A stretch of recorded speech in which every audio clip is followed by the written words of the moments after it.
Sometimes life's cruelest moments happen when we're dressed in our finest clothes, waiting for dreams that will never come.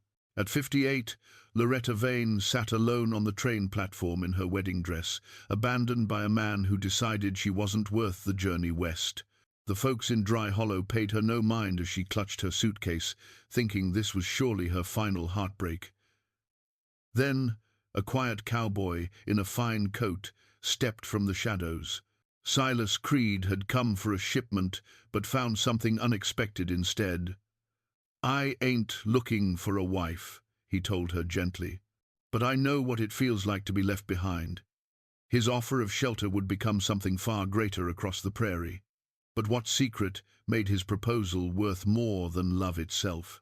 Before we jump back in, tell us where you're tuning in from, and if this story touches you, make sure you're subscribed, because tomorrow I've saved something extra special for you. The morning Loretta Vane received Samuel Hartwell's first letter, snow was falling thick outside her boarding house window in Street Louis, and she had just finished mending Mrs. Patterson's best Sunday dress for the third time that month. Her fingers were raw from the cold and constant needlework, but she handled the delicate fabric with the same careful attention she brought to everything in her life, a life that had been lived almost entirely for others. The letter had arrived with the afternoon post, her name written in careful script across cream-colored paper that felt expensive beneath her worn fingertips. Samuel Hartwell of Dry Hollow, Colorado Territory, seeking correspondence with a lady of mature years and gentle disposition. He'd found her name through a mutual acquaintance in Denver, someone who knew of her situation and thought she might welcome a chance at companionship. Loretta had read that first letter 3 times before setting it aside, unsure whether to laugh or cry. At 58, she had long since resigned herself to spinsterhood, to a life measured in small kindnesses and quiet sacrifices. Her mother had passed the previous winter after a lingering illness that had consumed Loretta's savings and what remained of her youth. The boarding house room that had seemed temporary 15 years ago now felt like a prison of faded wallpaper and other people's conversations drifting through thin walls. But Samuel's letters had been different from what she'd expected. He didn't promise passion or romance, things that seemed almost foolish at their age. Instead, he wrote of companionship, of shared meals and quiet evenings, of 2 people who had lived enough to understand the value of simple contentment.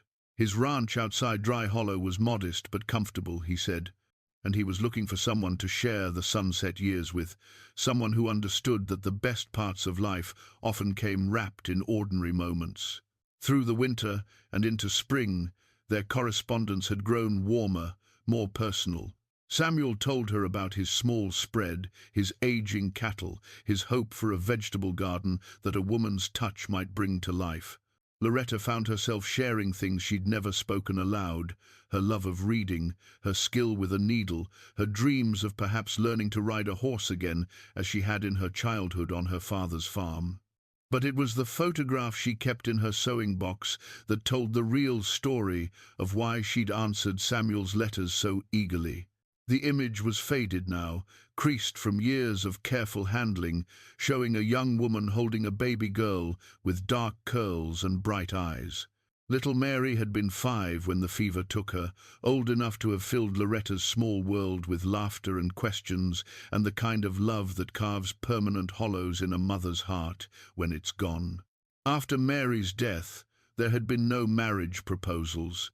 No prospects for the kind of life other women took for granted. Loretta had cared for her ailing father until consumption claimed him, then her mother, through the slow decline of old age and weak lungs. She'd supported them both with her nimble fingers and steady work, sewing for ladies who could afford store-bought dresses but wanted the personal touch of custom alterations. It was respectable work, honest work, but it was work that left little room for dreams. When her mother finally passed last November, Loretta had found herself alone in a way that felt both terrifying and strangely liberating. For the first time in decades, her choices were her own to make. Samuel's invitation to visit Dry Hollow to see if they might suit each other for marriage had seemed like a gift from Providence, a chance to write a different ending to a story that had been shaped too long by duty and loss. The journey west had taken 4 days, with changes in Kansas City and Denver that left her travel-worn and anxious. She'd brought her best dress, the blue wool with the pearl buttons that she'd made for herself the Christmas before her mother's final illness. It was the finest thing she owned, and she'd packed it carefully between layers of tissue paper, imagining Samuel's approval when he saw her step off the train. But as the miles rolled past the window and the landscape grew wilder, more foreign, Loretta had found herself wondering if she was making the biggest mistake of her life.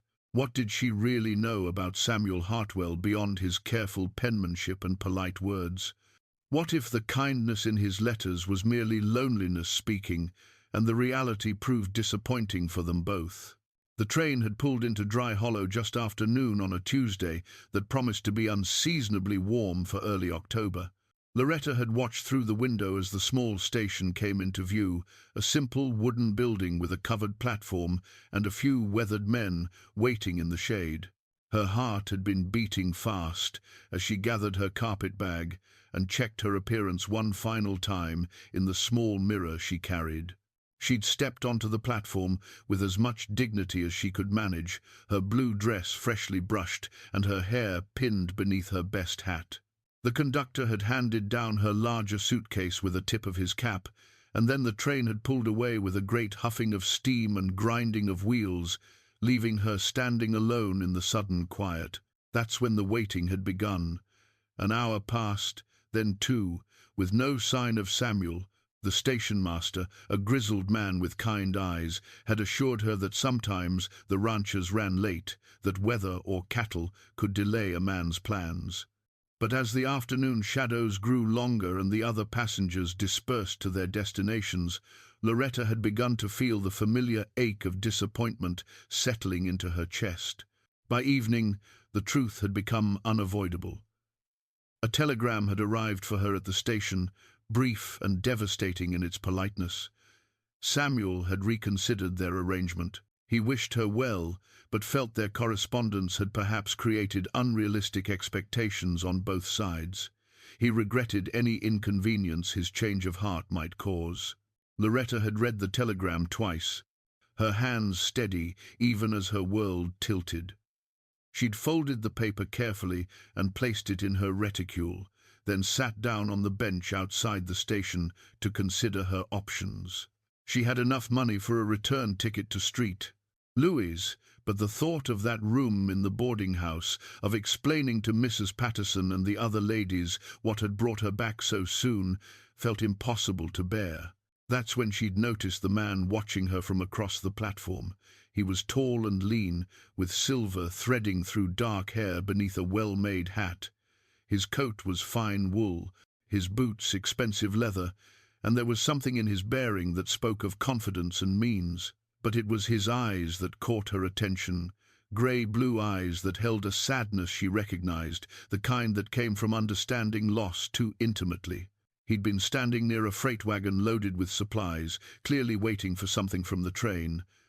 But his attention kept drifting to where she sat, and she could see him weighing something in his mind. When their eyes met across the dusty platform, he'd touched the brim of his hat in a gesture of polite acknowledgement.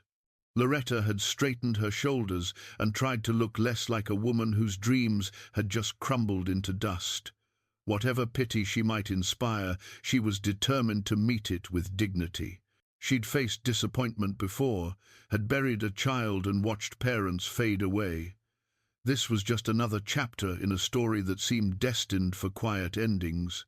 But as the sun began to set behind the mountains and the platform emptied except for the 2 of them and the station master preparing to lock up for the night, the stranger had finally approached. His steps were measured, careful, as if he understood that moments like these required a certain delicate handling.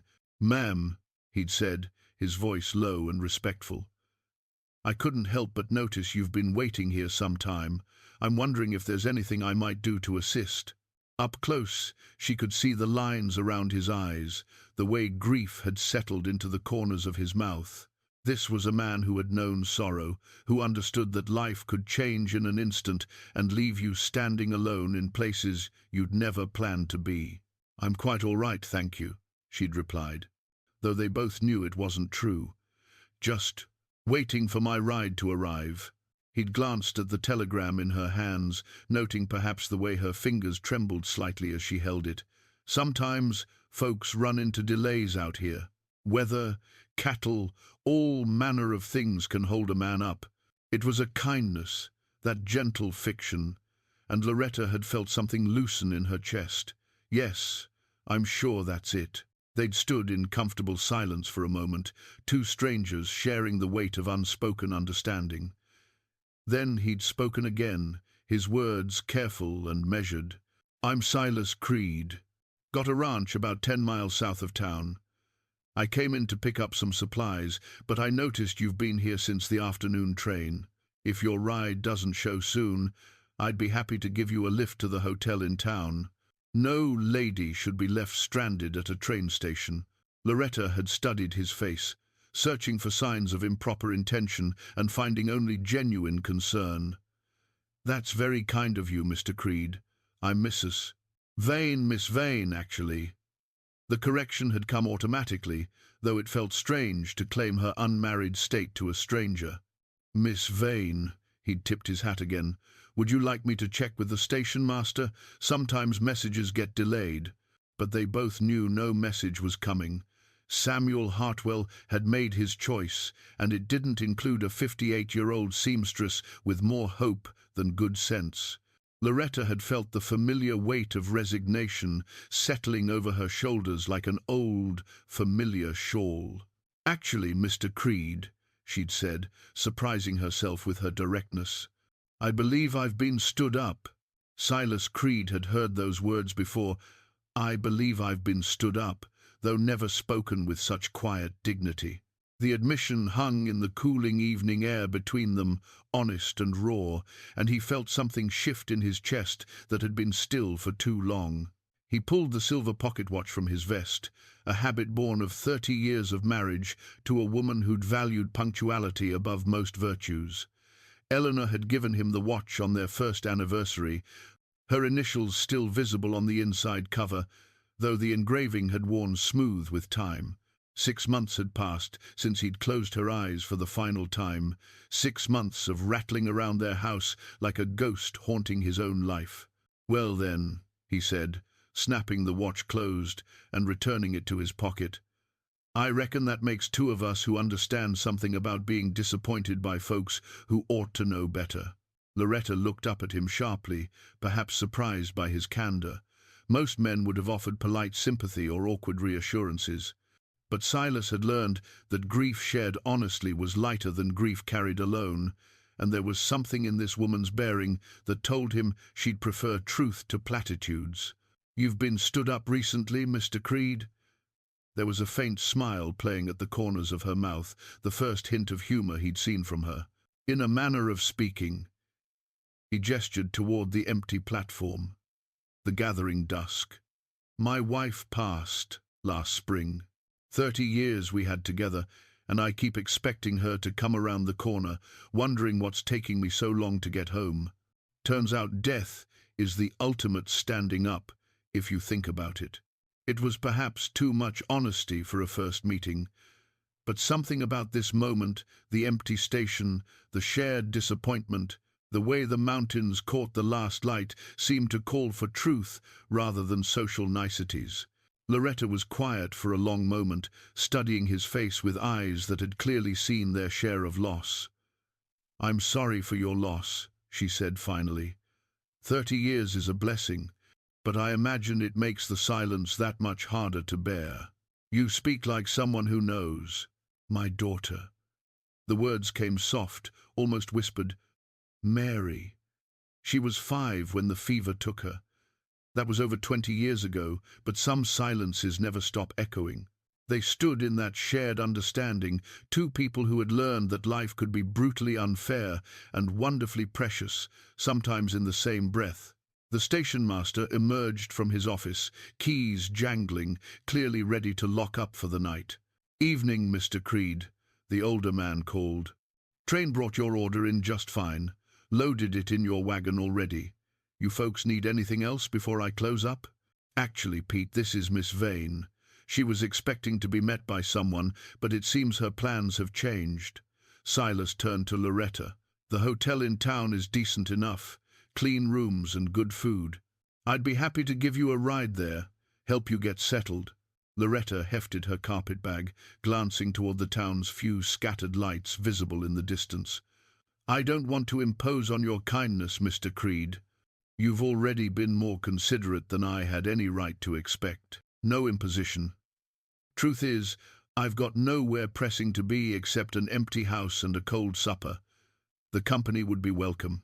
Pete had finished locking up and was heading toward his own horse tied behind the station. "Night, folks. Miss Vane, you're in good hands with Silas here. He's one of the decent ones." As the station master rode off into the gathering darkness, Silas helped Loretta with her luggage, loading it into the wagon alongside his supplies. The evening air carried the scent of sage and approaching autumn, and somewhere in the distance a coyote called to its pack. It was a lonely sound, but not without its own wild beauty. "I should warn you," Silas said as he helped her up onto the wagon seat. "I'm not much for conversation. Lost the habit, I suppose, these past months. Eleanor always said I was better at listening anyway." "That's a rare quality in a man," Loretta replied, arranging her skirts as he climbed up beside her. "Most folks seem to think silence needs filling, whether they've got anything worthwhile to say or not." Silas clicked to the horses, and they started down the dusty main street of Dry Hollow. The town was small even by frontier standards: a general store, a saloon, a church, and the hotel, all clustered around the main thoroughfare like wagons circled for protection.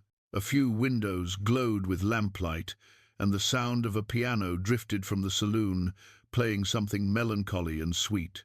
"Dry Hollow's not much to look at," Silas said, noting how Loretta's gaze took in the modest buildings and dusty streets. "But it's honest country. Folks here tend to mind their own business and help their neighbors when trouble comes calling." "It has a certain character," Loretta agreed. "Different from Street Louis, certainly, but not unpleasant. There's something to be said for a place where you can see the horizon." They rode in comfortable silence for a few minutes, the wagon wheels creaking rhythmically over the rutted road. Silas found himself stealing glances at his passenger, noting the way she sat straight-backed despite the day's disappointments, the careful mending in her gloves that spoke of both poverty and pride. This was a woman who had learned to make do, to find dignity in small things. "Can I ask," he said finally, "what brought you all the way out here? Family?" Loretta was quiet for so long he thought she might not answer. Then, "Correspondence. With a gentleman who invited me to visit, with an eye toward marriage. Samuel Hartwell. Perhaps you know him." Silas did know him, a small-time rancher with more debts than cattle, and a reputation for backing out of agreements when something better came along. The man had been married twice before, both wives leaving him for reasons the town preferred not to discuss too closely. "I know Sam," he said carefully. "Known him to be changeable in his commitments." "I see." Loretta's voice was steady, but he could hear the disappointment she was working to conceal. "Well, perhaps it's for the best. Correspondence can paint a prettier picture than reality sometimes provides. What will you do now?" It was a practical question, but he found himself genuinely caring about the answer. This woman had traveled across half the country on the promise of companionship, only to find herself abandoned at a train station, with evening falling and winter coming. She had to be frightened, though she was far too proud to show it. "I haven't quite decided," she admitted. "I have money for a return ticket to Missouri, but the thought of going back to my old life." She trailed off, then straightened her shoulders. "Well, I suppose that's my problem to solve." They had reached the hotel, a 2-story building with a wide porch and clean windows that promised comfort if not luxury. Silas set the brake and climbed down, then came around to help Loretta descend. As his hands steadied her waist, he caught a faint scent of lavender and noticed the careful way she'd pinned her greying hair. Even after a day of travel and disappointment, she maintained a quiet elegance that spoke well of her character. "Miss Vane," he said, surprising himself with his sudden decision, "I've got a proposition for you, if you'll hear it." She looked up at him, wariness flickering in her eyes. "What sort of proposition, Mr. Creed?" "Nothing improper," he said quickly. "It's just that I've got a big house and no one to share it with. My housekeeper, Maria, lives in town with her family, comes out during the day to cook and clean. But the evenings are long and the silence gets heavy. I'm thinking maybe we could help each other out. I'm not sure I understand." Silas pulled out his pocket watch again, more from nervousness than need to check the time. "I'm not looking for a wife," he said carefully. "Lost the only woman I ever wanted to marry. But I reckon we both know how it feels to be left behind, to have plans fall through and find yourself with nowhere to turn. You need a place to stay while you figure out your next step. I could use the company of someone who understands that life doesn't always work out like we planned." Loretta studied his face in the lamplight spilling from the hotel windows. "You're offering me employment? I'm offering you shelter, companionship, someone to share meals with and talk to in the evenings, if you're inclined. In return, maybe you could help me sort through some things that have been piling up since Eleanor passed. Nothing that couldn't wait, but a woman's perspective might be useful." It was an unusual arrangement, certainly not what either of them had planned when they woke up that morning. But as they stood there in the cooling night air, surrounded by the vast silence of the frontier, it felt less like an imposition than a lifeline thrown between two people who had learned that sometimes the best you could do was help each other stay afloat. "Mr. Creed," Loretta said slowly, "that's a very generous offer, but I need you to understand I won't be anyone's charity case. If I accept, it would be as an equal arrangement. I've spent my life earning my keep, and I won't stop now." Silas smiled for the first time since Eleanor's funeral. "Ma'am, after one conversation, I can tell you're not the kind of woman who'd let herself be anyone's charity case. I was hoping we might just be two people helping each other through a difficult time." Loretta looked toward the hotel, then back at him. "When you put it like that, Mr. Creed, I believe I'd like to accept your offer." The Creed ranch revealed itself gradually in the morning light, unfolding like a well-kept secret as Silas guided the wagon down the winding dirt road. Loretta had spent the night at the hotel, after all, insisting on propriety despite their arrangement, but now, as they approached his home, she began to understand that Silas Creed was a man of considerably more means than his modest manner suggested. The house sat on a gentle rise, overlooking a broad valley where cattle dotted the grassland like dark stones scattered across green felt. It was built of local stone and timber, 2 stories with a wraparound porch that spoke of careful planning and quality workmanship. Mature cottonwoods provided shade, and she could see the neat lines of a kitchen garden behind the house, though it had been left untended and was now overgrown with autumn weeds. "It's beautiful," Loretta said softly, and meant it. After years in cramped city quarters, the spaciousness felt like breathing deeply after holding her breath too long. "Eleanor designed it," Silas replied, his voice carrying the careful neutrality he used whenever he mentioned his late wife. "She had strong opinions about how a house should sit on the land, how the rooms should flow together. Took us 3 years to build it right." As they drew closer, Loretta noticed the small details that spoke of a woman's influence. The careful placement of windows to catch both morning and afternoon light, the wide porch clearly meant for sitting and watching the world go by, the way the front door was painted a warm blue that somehow made the whole structure feel welcoming. On that porch sat a hand-carved rocking chair, its wood weathered to silver grey, but still solid and graceful. It faced west toward the mountains, positioned to catch the last light of day. There was something about its stillness, its patient waiting, that caught at Loretta's heart. "Eleanor's chair," Silas said, following her gaze. Made it for her the second year we were married, when she was carrying our first child. Thought she might like a place to sit and sew baby clothes. His voice grew rough. Lost that baby, and the next two. Never could seem to carry them full term. Loretta felt the familiar ache that came with stories of lost children, the particular sorrow that belonged to women who had held life briefly and had it slip away. I'm sorry. That must have been terribly hard for you both. She used to sit there evenings anyway. Said she liked to watch the sunset paint the mountains. Been empty since she passed. Haven't had the heart to move it, but haven't been able to sit in it either. Before Loretta could respond, the front door opened and a woman emerged, wiping her hands on a flour-dusted apron.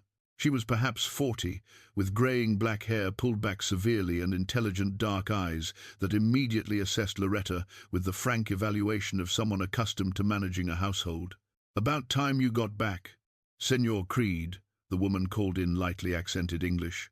I was beginning to think you'd decided to spend the night in town. Maria, I'd like you to meet Miss Vane. She'll be staying with us for a while, helping me sort through some of Eleanor's things. Silas climbed down from the wagon and came around to help Loretta. Miss Vane, this is Maria Gonzalez. She keeps this place running and keeps me fed. Don't know what I'd do without her. Maria's expression softened as she took in Loretta's travel-worn dress and carefully maintained dignity. Welcome, señorita. Any friend of Senor Creed is welcome here. She paused, then added more gently, I am sorry for your troubles. Word travels fast in a small town. Loretta felt her cheeks warm, realizing that news of her abandonment at the train station had already made its way through Dry Hollow's gossip network. Thank you. Mr. Creed has been very kind.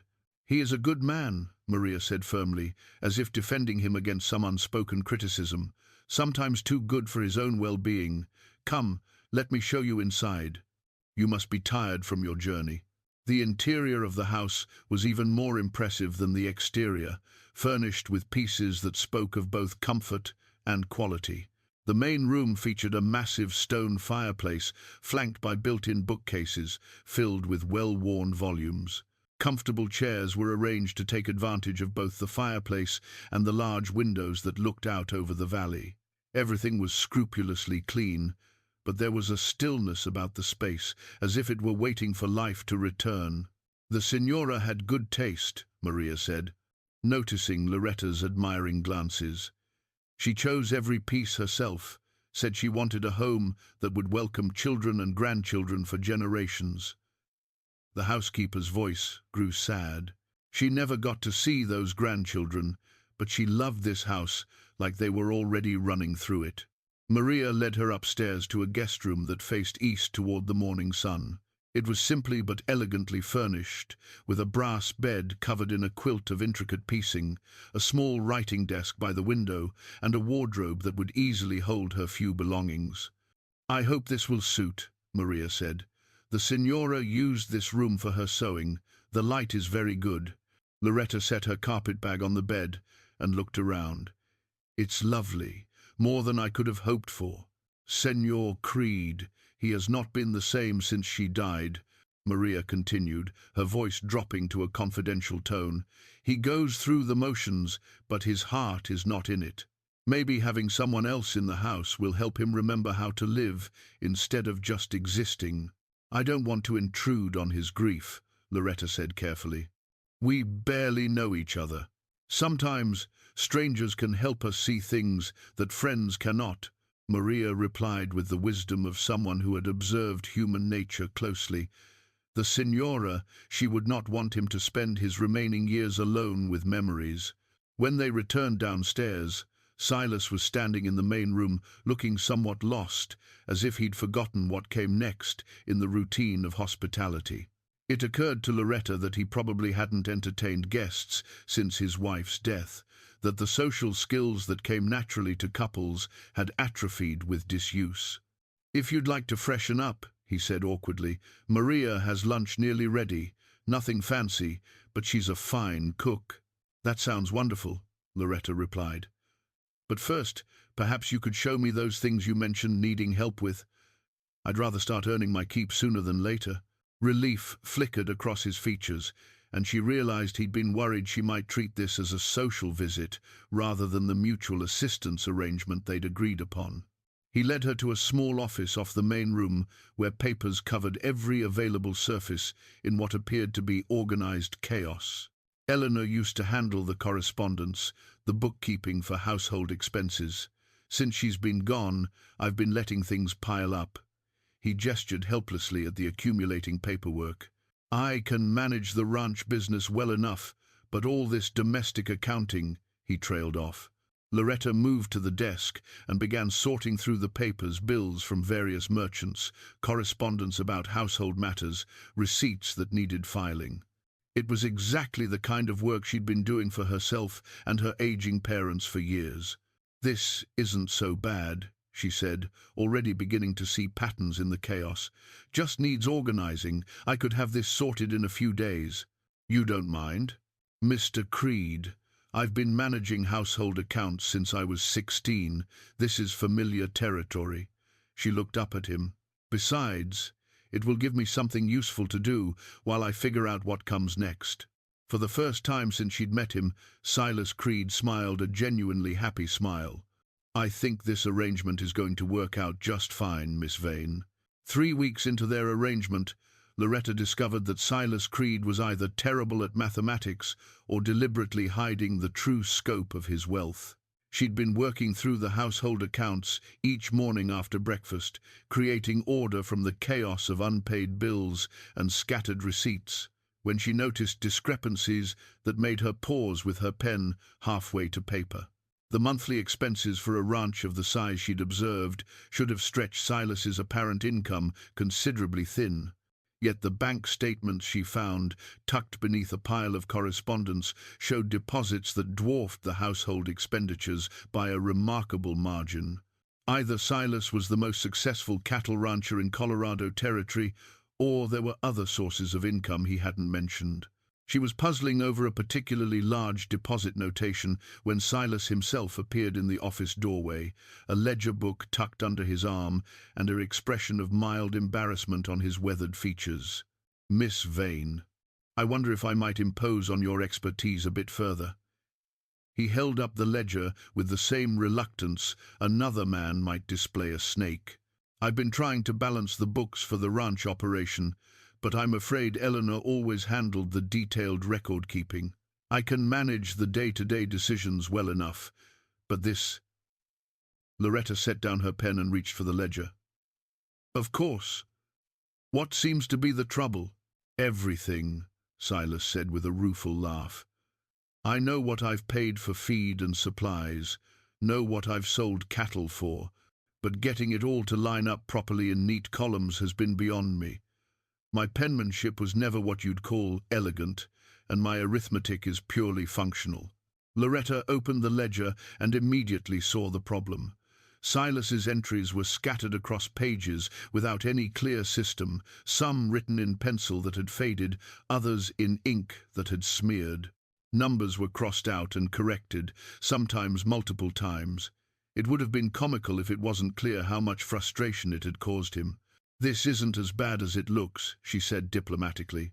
"You've got all the information here. It just needs organizing.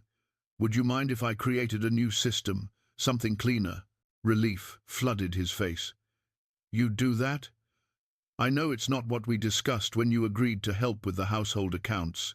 Mr. Creed, a ranch is a business like any other.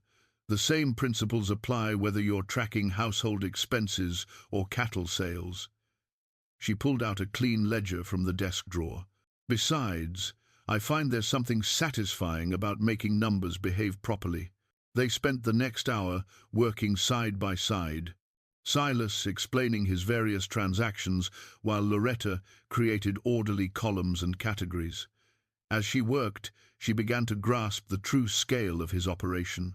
The Creed ranch was far larger than she'd initially understood, with cattle scattered across several thousand acres of grazing land and contracts with buyers as far away as Denver and Kansas City. "You've been modest about the size of your holdings," she observed, noting another substantial cattle sale. Silas shifted uncomfortably in his chair. "Never saw much point in boasting about such things. A man's worth isn't measured by the size of his bank account." "No, but it does explain how you can afford to be so generous with stranded travelers." She looked up from the ledger. "This is a considerable operation, Mr. Creed. You should be proud of what you've built." "Eleanor and I built it together," he corrected. "She had as much to do with our success as I did, maybe more. She understood that treating people fairly and keeping your word meant more than trying to squeeze every last penny from a deal." As Loretta continued organizing the entries, a picture emerged of a man who conducted business with old-fashioned integrity. His cattle commanded premium prices because buyers knew Silas Creed's word was good as gold. His contracts were honored even when market conditions changed in his favor, and he maintained long-term relationships that resulted in steady, reliable income. "Here's something interesting," Loretta said, pointing to a series of entries.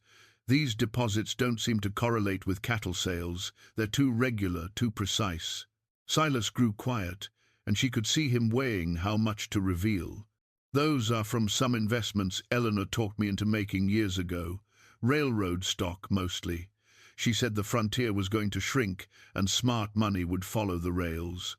Loretta examined the entries more closely.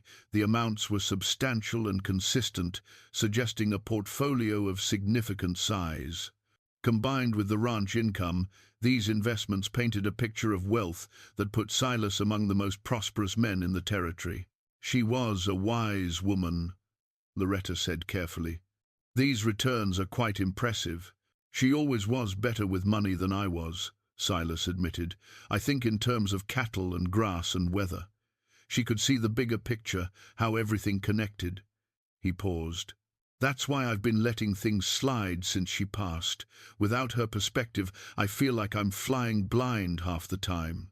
Loretta set down her pen and looked at him directly. "Mr. Creed, from what I can see here, your business instincts are quite sound. Yes, the record-keeping needs work, but the underlying decisions show good judgment. You're being too hard on yourself." "You really think so?" "I know so. Look at these figures. You've maintained profitability even during a difficult year, kept your workforce employed, honored all your contracts. That doesn't happen by accident."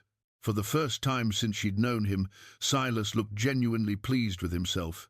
"Eleanor always said I was better at the work than I was at giving myself credit for it." They worked in companionable silence for another hour, Loretta creating clean, organized records, while Silas provided context and explanation. She found herself enjoying the mental challenge of untangling the financial puzzle, and there was something deeply satisfying about bringing order to chaos. "Miss Vane," Silas said as she closed the completed ledger, "I can't thank you enough for this. I've been dreading this work for months, putting it off because it seemed so overwhelming." "It wasn't overwhelming," Loretta replied. "It was just disorganized. Sometimes we make things harder than they need to be by approaching them the wrong way." "Is that philosophy? Or just good sense?" "Both, I think." She smiled. "My father used to say that most problems look smaller once you break them down into manageable pieces." "Your father sounds like a practical man." "He was. Taught me that honest work and clear thinking could solve most difficulties life throws at you." She paused. "Of course, he never had to deal with being abandoned at a train station." Silas laughed, the first truly relaxed sound she'd heard from him. "Well, sometimes life throws us problems that require help from friends." "Is that what we are?" Loretta asked. "Friends? I'd like to think so," Silas said quietly. "It's been a long time since I've had a conversation with someone who understood both the work and the loneliness that comes with it." As they put away the completed ledgers, Loretta reflected on how naturally they'd fallen into this partnership. 3 weeks ago, they'd been strangers sharing mutual disappointment. Now they were collaborating on the intimate details of his business, and it felt as natural as breathing. Whatever this arrangement was becoming, It was something neither of them had expected when they'd first met on that empty train platform. Loretta discovered the letters by accident on a grey November morning when she was searching for additional ledger books in Silas's office. She'd been reaching behind a stack of agricultural journals when her fingers brushed against a bundle tied with string, hidden in the shadows of the bottom shelf like something deliberately forgotten. The return address made her pause. Thomas Creed, Denver, Colorado. The postmark spanned the past 2 years, the most recent dated just 3 months ago. All remained unopened, their seals intact, the paper slightly yellowed with age. She counted 12 letters in total, accumulation of correspondence that spoke of persistence on one end and stubborn silence on the other. She was still holding the bundle when Silas entered the office, carrying his morning coffee and prepared to tackle the day's paperwork. He stopped short when he saw what was in her hands, his face closing off with an expression she'd never seen before, part pain, part anger, and something that might have been shame. "I was looking for another ledger book," Loretta said quickly, setting the letters on the desk. "I didn't mean to pry." "No harm done," Silas replied, but his voice carried a stiffness that hadn't been there moments before. "Just some old correspondence." Loretta glanced at the neat handwriting on the topmost envelope, the careful way the sender had written his father's name and address. "From your son?" Silas's jaw tightened. "Thomas. Lives in Denver now, works for one of the big mining companies. Engineering, I think. Always was good with numbers and machinery." "These are unopened," Loretta observed gently. "Yep." Silas picked up the bundle and moved as if to put it back where she'd found it, then seemed to change his mind. He set it down again, staring at the letters as if they might burst into flames. "Been meaning to read them. Just haven't gotten around to it." Loretta had been managing household correspondence long enough to recognize the careful lie in those words. A man didn't accidentally forget to open 2 years' worth of letters from his only child. This was deliberate avoidance, the kind that grew heavier with each passing day until the weight of it became unbearable. "Perhaps I should leave you to your privacy," she said, moving toward the door. "No, don't go." Silas slumped into his chair, suddenly looking every one of his 55 years. "Truth is, I could use someone to talk to about this. Maria's too polite to push, and there's no one else who'd understand." Loretta settled into the chair across from his desk, the same one she'd occupied during their bookkeeping sessions. "What happened between you and Thomas?" Silas was quiet for a long time, absently fingering the string that bound the letters. Stupid argument about Eleanor's medical care. Toward the end, when it was clear she wasn't getting better, Thomas wanted to take her to specialists in Denver, maybe even back east to Boston or Philadelphia. "Thought I was giving up too easy, not fighting hard enough." "And you disagreed?" "I knew my wife." Silas's voice grew rough with remembered pain. "Knew she was tired, that she'd made her peace with dying. She wanted to spend her last months at home, looking at her mountains, sitting in her garden. Thomas couldn't accept that, thought I was being selfish. Keeping her here when modern medicine might have saved her." Loretta could see both sides of the argument, a son desperate to save his mother, a husband trying to honor his wife's wishes. "What did you tell him? That it was her choice to make, not his?" Silas picked up the top letter, turning it over in his hands. "He said I was letting her die, that I didn't love her enough to fight. I said some things back that I shouldn't have." He left for Denver the next day, before Eleanor passed.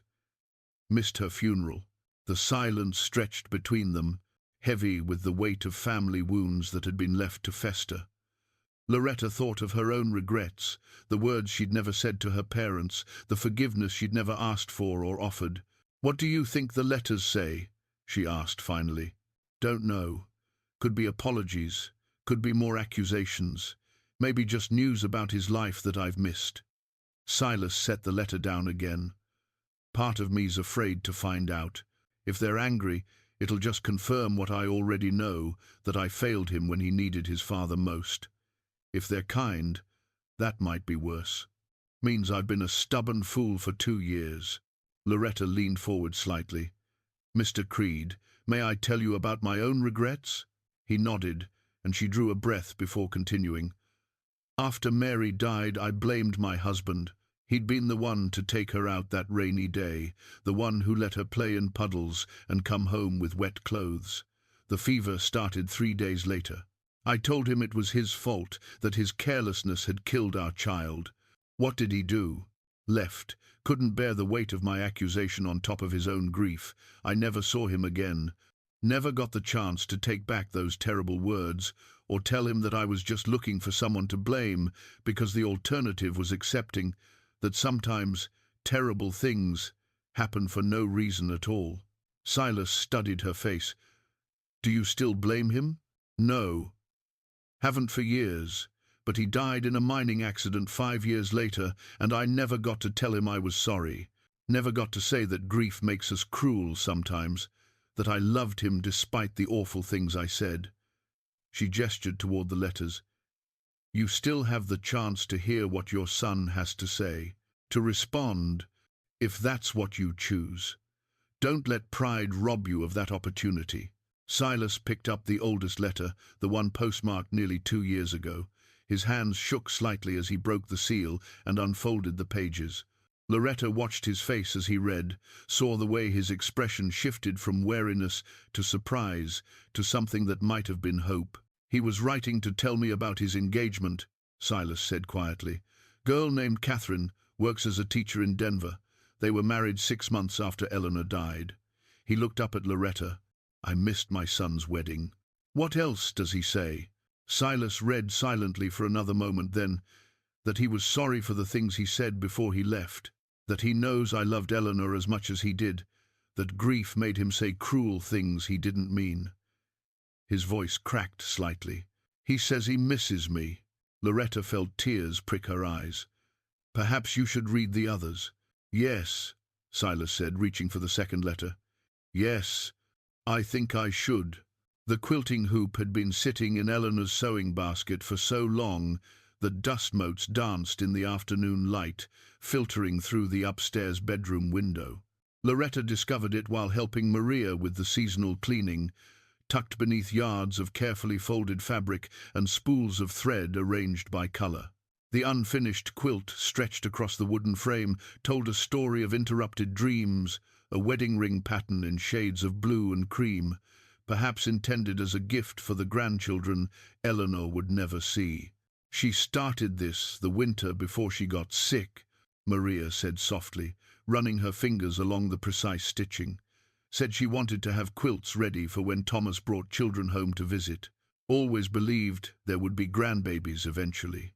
Loretta studied the intricate pattern, recognizing the hours of careful work that had gone into each block. The stitches were tiny, and even the work of someone who took pride in creating beauty that would last generations. It's exquisite. She must have been very skilled, the best I ever saw. Her mother taught her, and her grandmother before that. She used to say that quilts carried the love of the women who made them, that wrapping yourself in one was like being hugged by your ancestors. That evening, after Maria had gone home to her own family and Silas was out checking on the cattle, Loretta found herself drawn back to the sewing room. She'd brought her own needlework basket from street. Louis, habits of a lifetime too strong to break even in her changed circumstances. But tonight, she was looking at Eleanor's unfinished quilt with new eyes. She settled into the chair by the window, carefully lifting the quilting hoop into her lap. The pattern was more complex than anything she'd attempted before, but the foundation was solid. Eleanor had planned well, marked her lines precisely. It would be a matter of following the path already laid out, adding her stitches to another woman's vision. Loretta had been working for perhaps an hour when she heard Silas's boots on the stairs. She looked up as he appeared in the doorway, his hair damp from washing off the day's dust, his expression curious. "Sorry to disturb you," he said. "Saw the lamplight and wanted to make sure everything was all right. Just doing some needlework. I hope you don't mind me using Eleanor's sewing room." Silas stepped into the room, his gaze falling on the quilt in her lap. For a moment his face went very still, and Loretta worried she'd overstepped some invisible boundary. Then he moved closer, studying the new stitches she'd added to his wife's work. "You're finishing it," he said quietly. "I hope that's all right. Maria mentioned that Eleanor had started this for future grandchildren. It seemed wrong to let it sit unfinished." She set down her needle. "If it makes you uncomfortable, I can put it away." "No." Silas pulled up a nearby chair, sitting heavily as if his legs had given out. "It's just I haven't been in this room since she died. Haven't been able to bear seeing all her projects left half done. I understand. I can work on this downstairs if you'd prefer. Actually, I'd like to watch, if you don't mind. Eleanor used to say that quilting was like meditation, that there was something peaceful about the rhythm of needle and thread." They sat in comfortable silence while Loretta worked, the only sounds the whisper of thread through fabric and the distant lowing of cattle settling for the night. The lamplight cast everything in warm gold, making the small room feel separate from the world, suspended in time. "Miss Vane," Silas said eventually, "may I ask you something personal?" Loretta looked up from her stitching. "Of course. Do you ever think about marrying again? I mean, before Samuel Hartwell. Did you ever consider it?" The question caught her off guard, though she realized she'd been half expecting it as the weeks passed and their friendship deepened. "Occasionally. After my mother died, I thought about what it might be like to have a companion again, someone to share the quiet evenings with. But at my age, the opportunities are limited."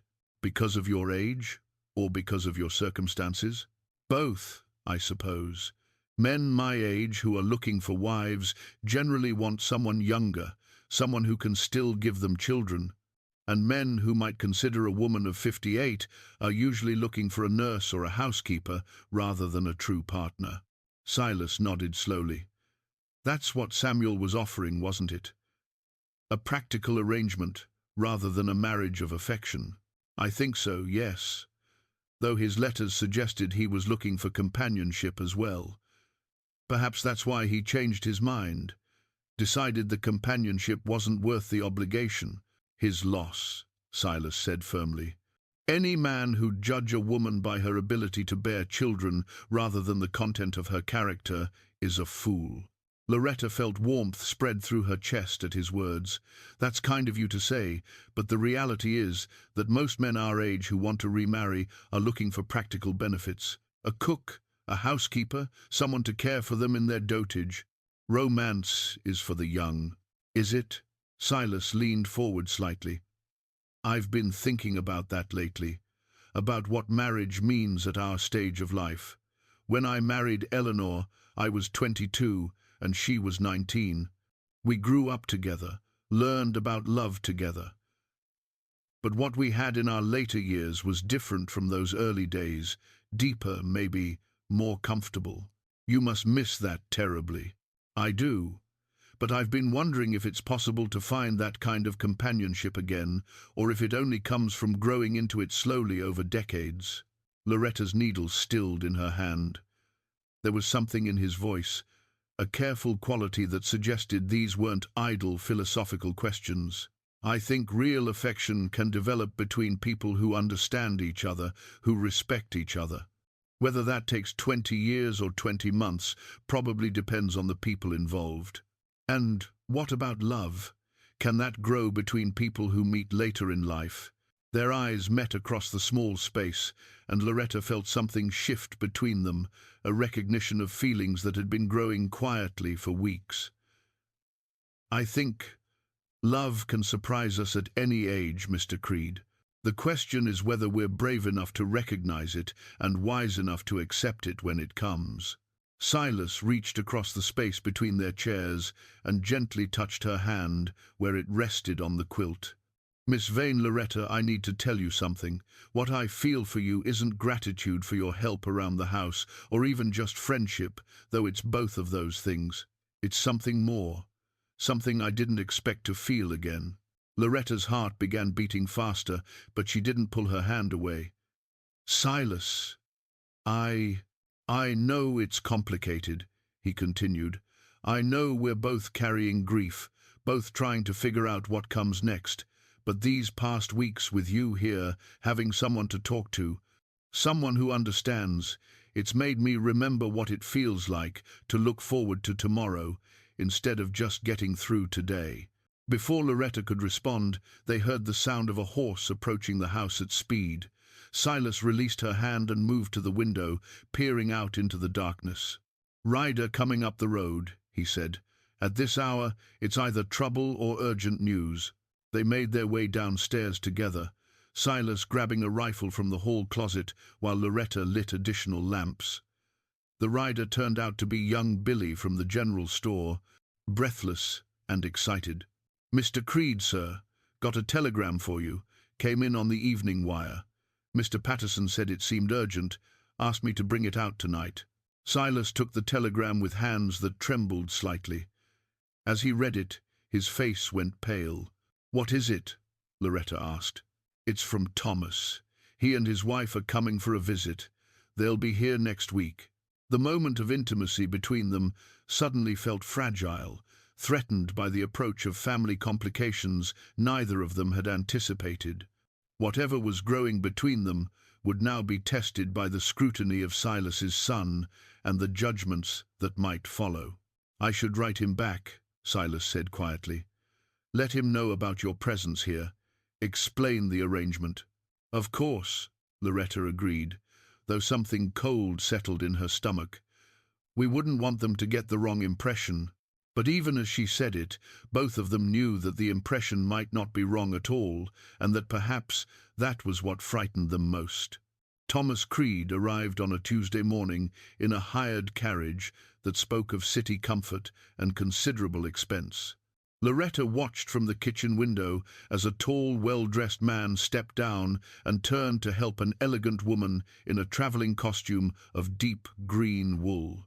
Even from a distance, she could see the family resemblance. Thomas had his father's lean build and steady bearing, though his face carried none of Silas's weathered calm. "They look prosperous," Maria observed, standing beside her at the window. "The signora's dress alone probably cost more than most folks see in a year." Loretta smoothed her own simple brown wool dress, suddenly conscious of the contrast between her modest circumstances and the obvious wealth of their visitors.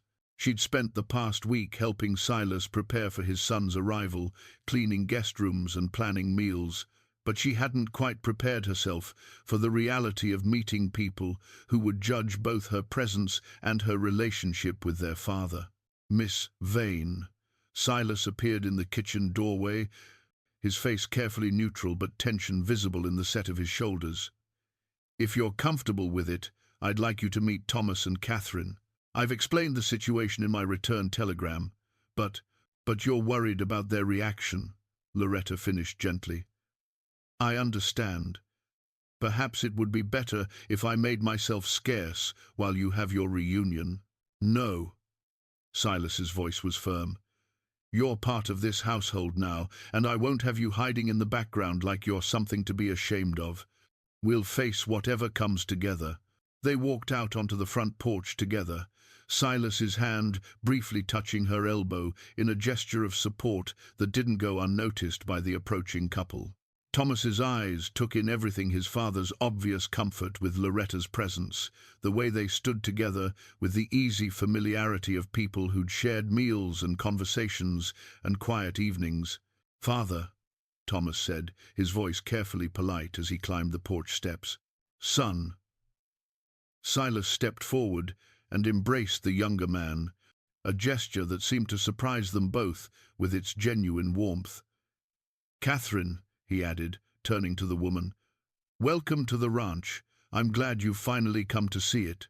Catherine Creed was perhaps 30, with intelligent brown eyes and the kind of refined beauty that came from good breeding and careful grooming. She smiled as Silas took her hands, but Loretta could see her taking careful inventory of everything around her. "It's beautiful here," Catherine said sincerely. "Thomas has told me so much about the ranch, but seeing it in person is quite different." "And this," Silas said, turning to include Loretta, "is Miss Loretta Vane. I mentioned her in my telegram. She's been helping me sort through some of the business matters I've been neglecting. Thomas's gaze settled on Loretta with an assessment that felt uncomfortably thorough. Miss Vane, father mentioned you've been staying at the ranch. Your father was kind enough to offer me temporary accommodation, Loretta replied, keeping her voice level despite the obvious skepticism in Thomas's tone. I was stranded in town and needed a place to stay while I sorted out my travel arrangements. I see. And how long have you been sorting out these arrangements? The question carried an edge that made Silas stiffen beside her.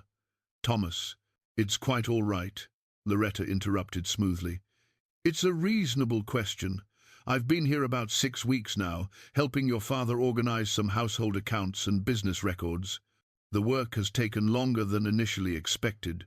6 weeks is quite a long time to be sorting out travel arrangements, Catherine observed, with the kind of tactful directness that suggested good intentions beneath the probing. Before anyone could respond, Maria appeared with a tray of refreshments, providing a momentary distraction that allowed everyone to resettle around the porch furniture. But the underlying tension remained, and Loretta could feel herself being evaluated with every glance, every polite question about her background and circumstances. It was during the afternoon, while Catherine was resting and Loretta was helping Maria prepare dinner, that Thomas cornered his father in the office. Their voices carried through the thin walls, growing heated despite their obvious attempts at discretion. She seems like a perfectly respectable woman, father, but don't you think this arrangement is somewhat unusual? A single woman living in your home, helping with your business affairs? Loretta has been invaluable, Silas replied firmly. The household accounts were in chaos, the ranch books were a mess. She's organized everything, made sense of records that I'd been avoiding for months. But surely you could have hired someone from town for that kind of work, or brought in a proper bookkeeper from Denver. Thomas, what exactly are you suggesting? There was a long pause before Thomas answered, and when he did, his voice was carefully controlled. I'm suggesting that maybe your judgment has been affected by loneliness, that maybe you're not seeing this situation clearly. And what situation is that? A strange woman appears at the train station, claims to have been abandoned by her intended husband, and somehow ends up living in your house and handling your financial affairs. Don't you find that convenient? Loretta felt her face burn with shame and anger. She set down the vegetables she'd been peeling and started toward the door, but Maria caught her arm. Where are you going, señorita? To pack my things. I won't stay where I'm not wanted, where my motives are questioned. You will do no such thing, Maria said firmly. The boy is worried about his father, that is all. He does not know you as we do. But Thomas wasn't finished. His voice rose slightly, carrying more clearly through the house. Father, I've been looking at your financial records, the ones she organized for you. Do you have any idea what you're worth? What does that have to do with anything? You're sitting on a fortune. The railroad investments alone are worth more than most people see in 10 lifetimes, and your ranch holdings have tripled in value since the railroad came through. You're one of the wealthiest men in the territory, and you're living like a modest rancher.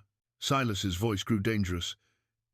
Eleanor always said wealth was meant to be used wisely, not flaunted. We lived simply because that's how we chose to live. But don't you see? That makes you a target for exactly this kind of situation. A woman appears out of nowhere, gains access to your home, your business records, your personal affairs. How do you know she didn't arrange the whole thing? How do you know this Samuel Hartwell even exists? The silence that followed was deafening. Loretta felt as if she'd been slapped, the accusation so ugly and unexpected that she couldn't quite process it. She heard Silas's voice, low and furious. That's enough, Thomas. You're talking about a woman who's shown me nothing but kindness and respect, who's asked for nothing beyond simple shelter. Father, please, just consider the possibility. You've been isolated since Mother died, grieving and alone. Wouldn't it be natural for someone to take advantage of that vulnerability? Catherine appeared in the kitchen doorway, her face flushed with embarrassment. Miss Vane, I'm so sorry.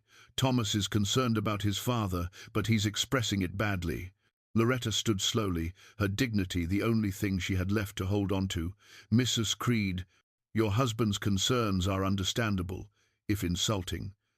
But perhaps it would be best if I removed myself from this situation entirely. No, please don't.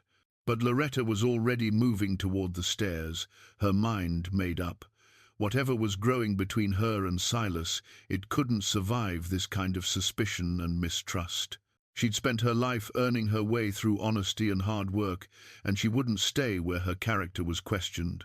As she began packing her few belongings, she could hear Silas and Thomas arguing in earnest now, their voices carrying through the house with the kind of anger that only family could generate. She'd known this was too good to last, this brief period of contentment and possibility. She'd allowed herself to hope for something more, and now she was paying the price for that foolishness.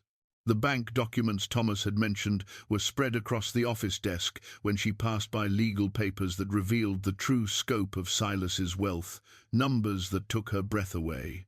Railroad stocks, mining investments, property holdings that stretched across 3 territories. Silas Creed wasn't just prosperous, he was genuinely wealthy in a way that put him among the territory's elite. And she was exactly what Thomas suspected, a penniless woman who'd appeared at the right moment and gained access to a fortune that could transform her life completely. No wonder the son was suspicious. No wonder he questioned her motives. The terrible thing was that Thomas wasn't entirely wrong. She had been attracted to Silas's stability and means, had felt grateful for the security he offered. But somewhere along the way, that gratitude had transformed into something deeper, something real. The question was whether anyone would believe that now. The train ticket felt heavier than its thin paper should have as Loretta tucked it into her reticule. One-way passage to Street Louis, departing Thursday morning at 8:15. She'd purchased it from the station master with money carefully saved from the small allowance. Silas had insisted on paying her despite her protests that room and board were compensation enough. Now it represented her escape route, her retreat from a situation that had become impossible. She finished folding her few dresses into the carpet bag, the same bag that had carried her hopes west just 2 months ago. The irony wasn't lost on her. She was once again preparing to leave behind dreams that hadn't quite worked out as planned. But this time felt different, more personal. Samuel Hartwell had been a stranger whose rejection stung her pride. Silas Creed's situation involved her heart. Through her bedroom window, she could see him in the pasture below, checking the fence line with the methodical precision she'd come to admire. His movements spoke of a man comfortable with physical labor despite his wealth, someone who found satisfaction in honest work. Even now, with their world falling apart around them, he was tending to his responsibilities. The argument with Thomas had continued long into the previous evening, their voices carrying through the house despite their attempts at discretion. Catherine had tried to mediate, suggesting that perhaps everyone was overreacting, that time and understanding might resolve the situation. But Thomas remained convinced that Loretta was taking advantage of his father's grief and isolation, and Silas had grown increasingly angry at his son's insinuations. "You don't know her," she'd heard Silas say at one point. "You've spent 1 day here, and you think you can judge her character?" "I know what I see," Thomas had replied. "A woman with no resources who's gained access to a wealthy man's home and business affairs. How is that not suspicious?" The conversation had ended with Thomas storming out to the barn and Silas retreating to his office, leaving Catherine to knock softly on Loretta's door and offer awkward apologies for her husband's behavior. "He's not usually like this," Catherine had said. "He's been worried about his father since Eleanor died, afraid that grief might make him vulnerable to people with questionable intentions." "And he's not wrong to be worried," Loretta had replied quietly. "There are women who would take advantage of a man in your father-in-law's position. I simply wish he could see that I'm not one of them." "I think he's beginning to realize that," Catherine had offered hopefully. "Give him time." But time was exactly what Loretta couldn't afford. Every day she stayed made the situation worse, made it harder for Silas to reconcile with his son, made her own eventual departure more painful. Better to leave cleanly now, before more damage was done to relationships that mattered more than her own comfort. Maria appeared in the doorway without knocking, her face set in lines of disapproval. "What is this foolishness I hear about you leaving?" "It's not foolishness," Loretta replied, continuing to pack. "It's practical. My presence here is causing problems between Silas and Thomas. The best thing I can do is remove myself from the situation." "And what about Signor Creed? What about his feelings?" Loretta's hands stilled on her packing. "What about them? You think I am blind. You think I have not seen the way he looks at you, the way he has come alive again since you arrived. For 6 months after his wife died, that man was a ghost walking through his own life. You brought him back to the world of the living. Maria, you don't understand." "I understand perfectly." Maria sat heavily on the bed beside the half-packed carpet bag. "I understand that you are running away because someone questioned your motives, and you are too proud to stay and fight for what you want." The words stung because they held truth. Loretta had spent her life avoiding conflict, accepting disappointment, making do with whatever circumstances offered. When Samuel Hartwell had failed to appear, she'd sat quietly on the platform, rather than demanding answers. When her husband had left after Mary's death, she'd let him go rather than fighting for their marriage. Now she was preparing to run again rather than stand her ground. "What would you have me do?" she asked. "Stay and prove Thomas right? Make Silas choose between his son and a woman he's known for 2 months? I would have you be honest about what you want," Maria replied firmly. "Do you care for him?" The question hung in the air between them, impossible to evade. "Yes," Loretta whispered, "more than I thought possible at my age." "And do you believe he cares for you?" "I thought he did. But now I wonder if Thomas is right, if loneliness and gratitude are being mistaken for something deeper." "You are a fool," Maria said with the bluntness of long friendship. "That man does not know how to pretend feelings he does not have. If he says he cares for you, it is because his heart has told him so." Before Loretta could respond, they heard horses approaching the house at a fast pace. Maria moved to the window and peered out, her expression growing puzzled. "It is Signor Creed and his son riding hard from town. Something has happened." They made their way downstairs to find Silas and Thomas dismounting in obvious agitation. Both men were dusty from hard riding, and there was something in their faces that spoke of urgent news. "What's wrong?" Catherine asked, appearing from the kitchen where she'd been helping with dinner preparations. "We rode into town to send some telegrams," Silas explained, his eyes finding Loretta's face immediately. "Thought I'd check on Samuel Hartwell, see if I could verify his existence for Thomas's peace of mind." "And?" Loretta felt a chill of apprehension. Thomas stepped forward, his earlier hostility replaced by something that might have been embarrassment. "Samuel Hartwell exists all right. He's also wanted by the territorial marshal for fraud.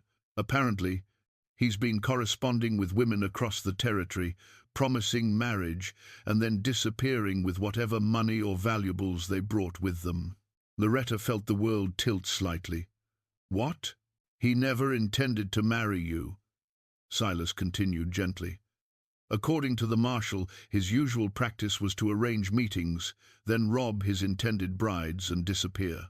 The only reason you escaped that fate was because he got word that the law was closing in and decided to run rather than keep your appointment." The implications settled over her slowly. She hadn't been rejected for her age or her modest circumstances. She'd been the intended victim of a con man who'd fled before he could complete his crime. In a strange way, it was almost liberating. Her worth as a woman hadn't been questioned, merely her value as a target. "The marshal wants to talk to you," Thomas added, "as a witness, if he ever goes to trial. But he also said you were lucky. Most of Hartwell's victims lost their life savings." "I didn't bring much money," Loretta said quietly. "I suppose that made me a poor target." Or maybe Providence was looking out for you, Silas suggested. Brought you to where you needed to be, instead of where you thought you were going. Thomas was studying her face with new understanding. Miss Vane, I owe you an apology. I was wrong to question your motives, wrong to assume you were taking advantage of my father's situation. You were protecting your family, Loretta replied. I can't fault you for that. But I can, Silas said firmly. You had no right to make accusations without knowing the facts. Father, please. I was worried about you, afraid that grief had clouded your judgment, but I can see now that your judgment is as sound as it ever was.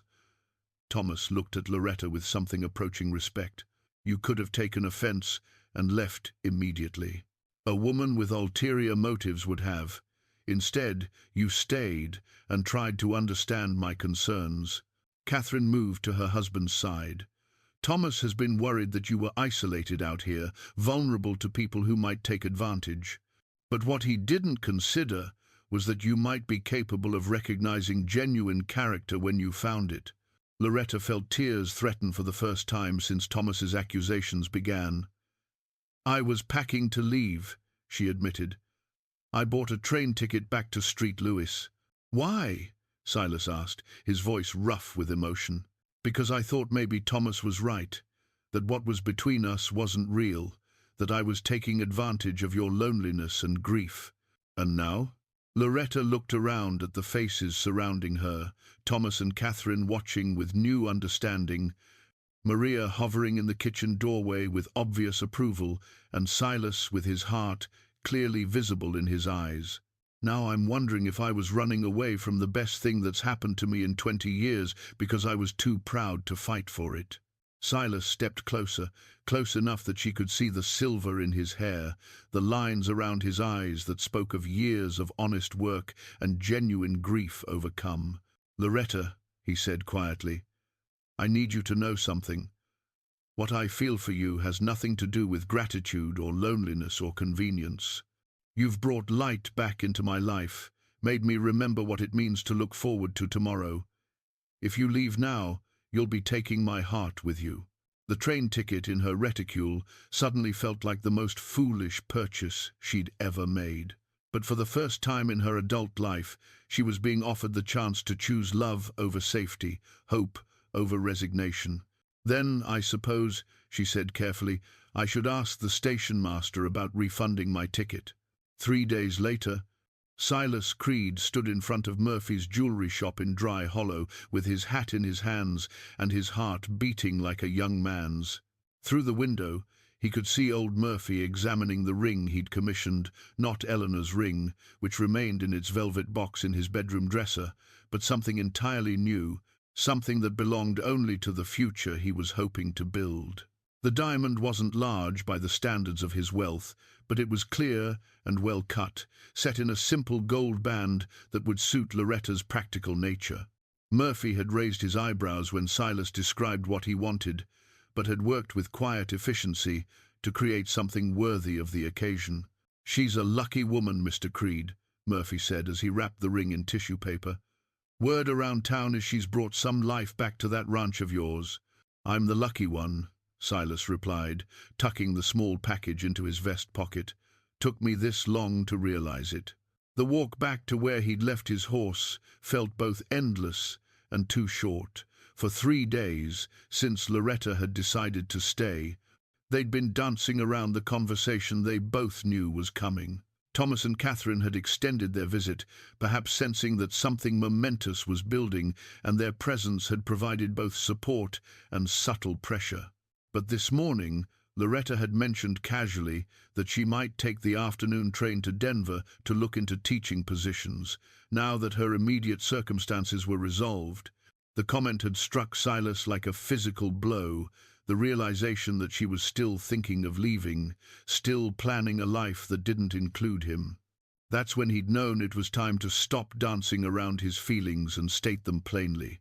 He rode back to the ranch at a pace that made his horse snort with displeasure, arriving to find Loretta on the front porch with her carpet bag at her feet. For a moment, panic seized him. Was she leaving after all? Had he waited too long? "Just going to the train station," she said, noting his expression. "I want to speak with the marshal about this Samuel Hartwell business, and I thought I might inquire about travel to Denver while I'm there." Relief and determination warred in his chest. "I'll drive you." The ride to town was quiet, both of them lost in their own thoughts.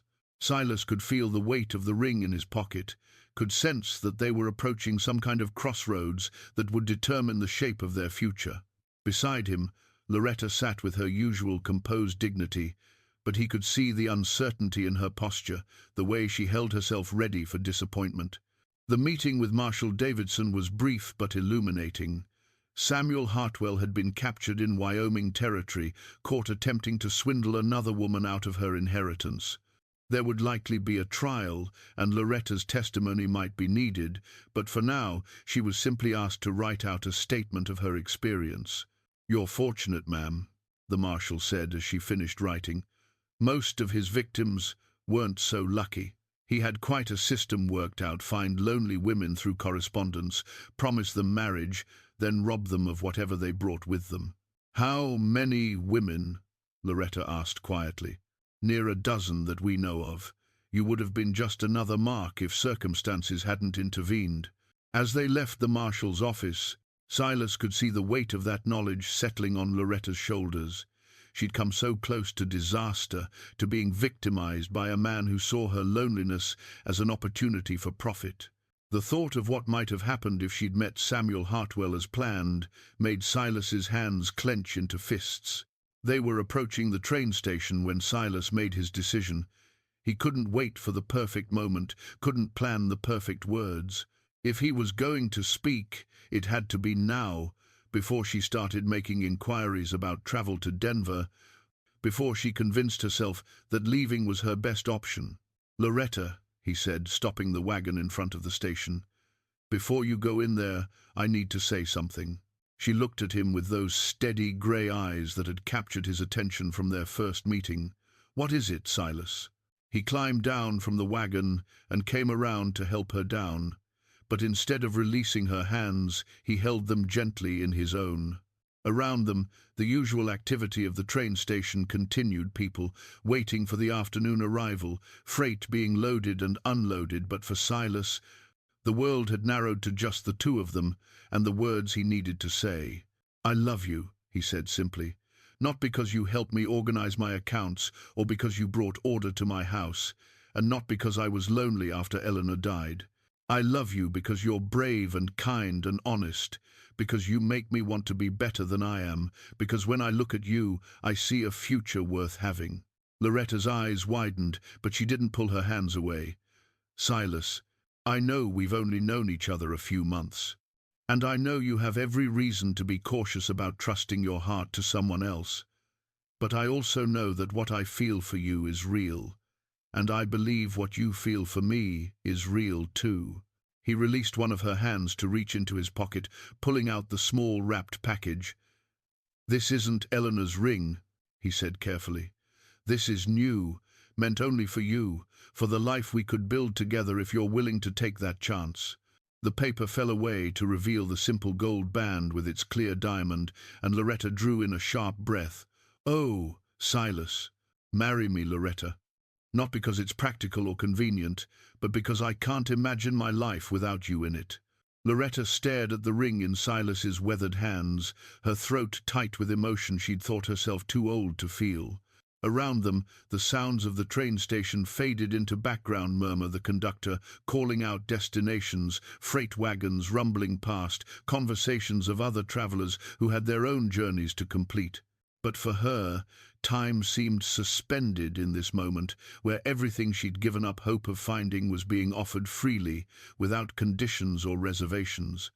"Silas," she whispered, then found herself unable to continue. The words she needed seemed too large, too precious to trust to her voice. "I know it's sudden," he said, misreading her silence for hesitation. "I know we should probably wait longer, get to know each other better. But I'm 55 years old, and I've learned that life doesn't always give us time for perfect timing. Sometimes you have to grab hold of happiness when it's offered." "It's not that." Loretta managed, her eyes filling with tears that blurred the diamond's sparkle. It's just that I never thought at my age, after everything that's happened, I never thought someone would choose me for love rather than convenience. Silas stepped closer, close enough that she could see the sincerity in his grey-blue eyes, the vulnerability he was allowing her to witness. Loretta, you are the strongest, most gracious woman I've ever known. You've faced disappointment with dignity, helped a grieving man remember how to live, and brought warmth back into a house that had grown cold with sorrow. Any man would be honored to have your love. Before she could respond, the afternoon train whistle sounded in the distance, growing closer with each passing second. The sound seemed to galvanize something in Silas, as if he realized that trains had already played too large a role in their story, bringing her to Dry Hollow, abandoned and heartbroken, threatening now to carry her away to Denver and a future that didn't include him. "The train's coming," he said unnecessarily. "Yes," she agreed, but made no move toward the platform. "Are you going to get on it?"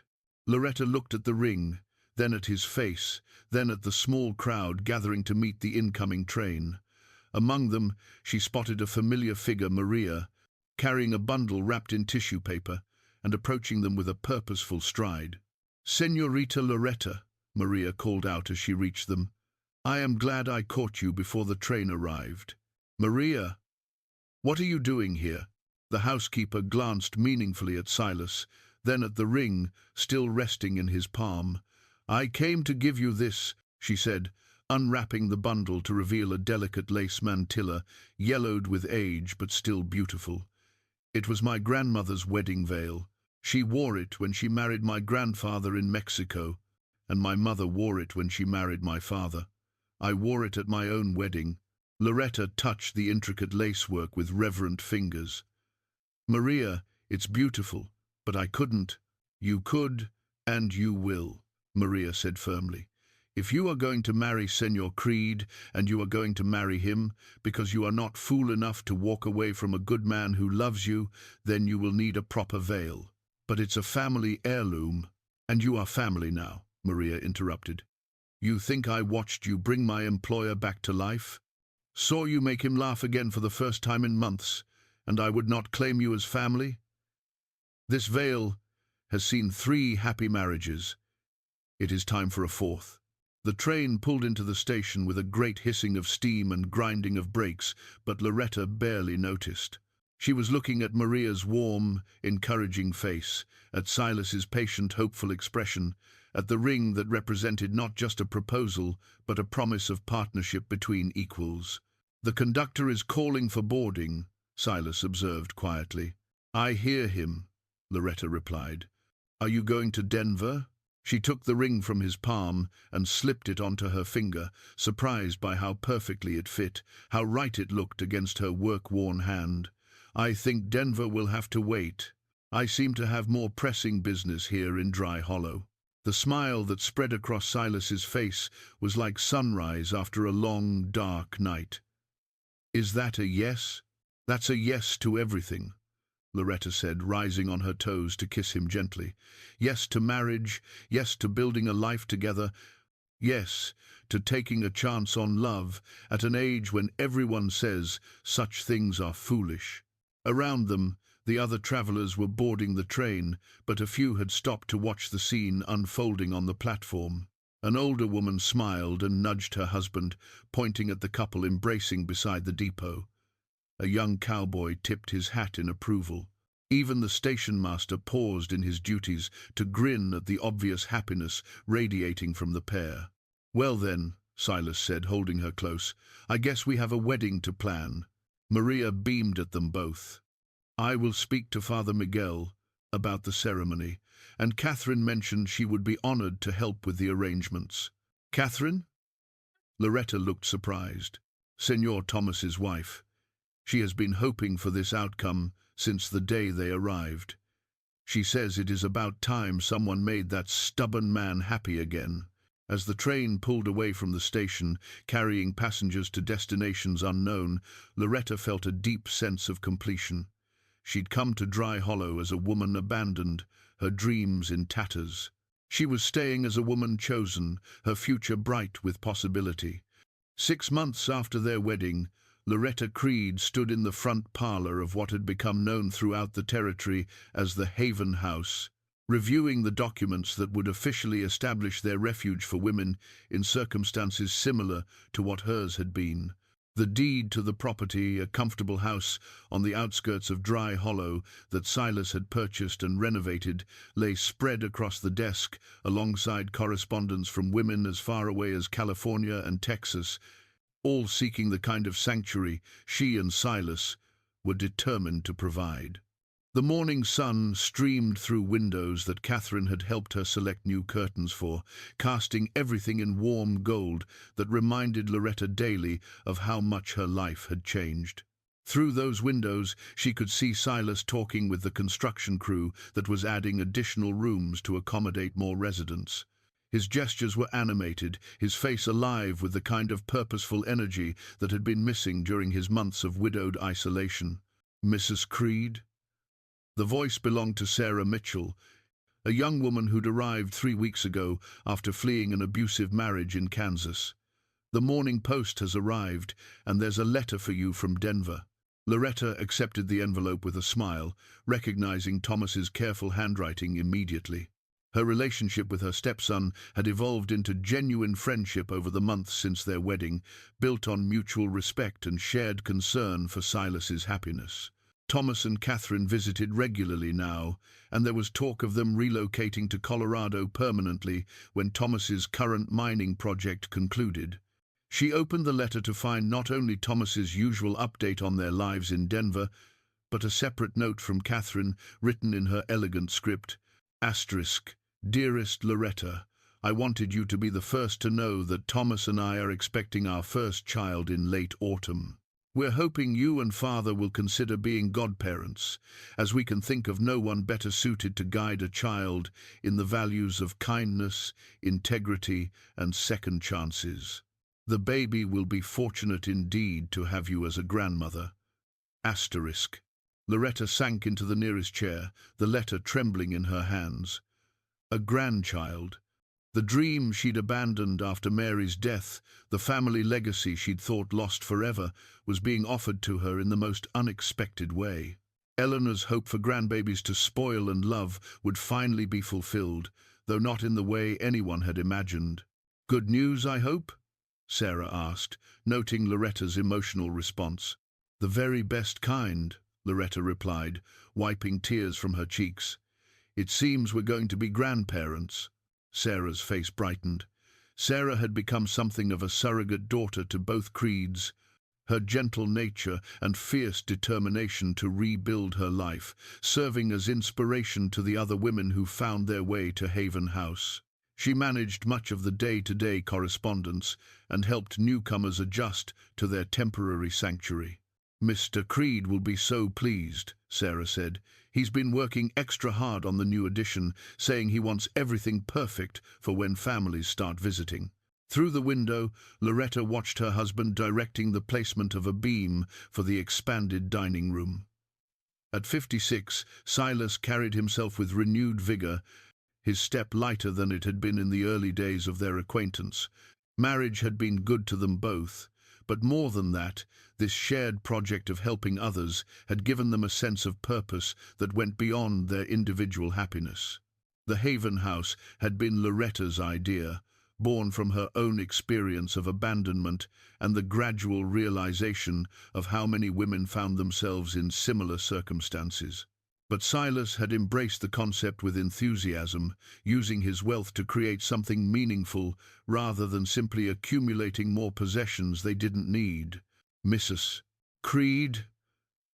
Another voice interrupted her thoughts, this one belonging to Emma Walsh, a widow who'd arrived 2 days ago after losing her farm to creditors.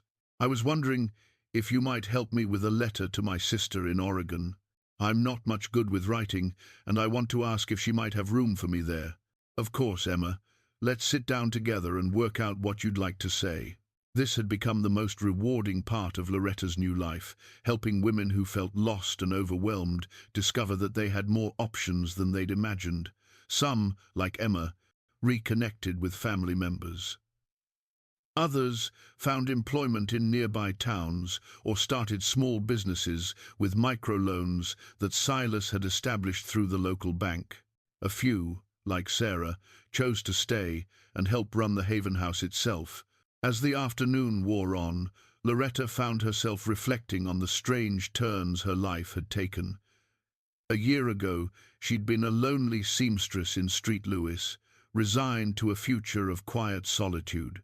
Now she was a wife, stepmother, soon-to-be grandmother, and the co-founder of an institution that was already gaining recognition throughout the territory. When Silas came in for dinner, dust from the construction work still on his clothes, she shared Thomas's news. His whoop of joy could be heard throughout the house, followed by an embrace that lifted her clear off the ground. "Eleanor would have loved this," he said when he finally set her down. "She always said children were life's greatest blessing, and here we are about to be blessed in ways we never expected." "She would have been a wonderful grandmother," Loretta agreed. "I hope I can live up to her example." "You already have," Silas said firmly. "Look around you, this house. These women you're helping, the lives you're changing." Eleanor always believed that wealth was meant to be shared, that blessing others was the best way to honor the gifts we'd been given. She would be so proud of what we've built together.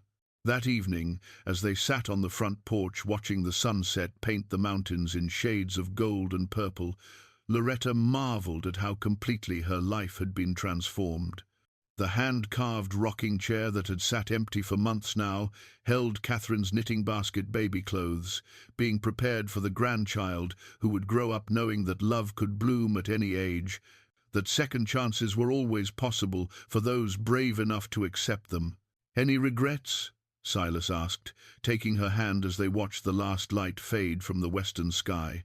Loretta thought of the train platform where they'd met, the wedding dress that had been packed away with love instead of bitter disappointment, the life of service and partnership that had grown from the ashes of abandoned dreams.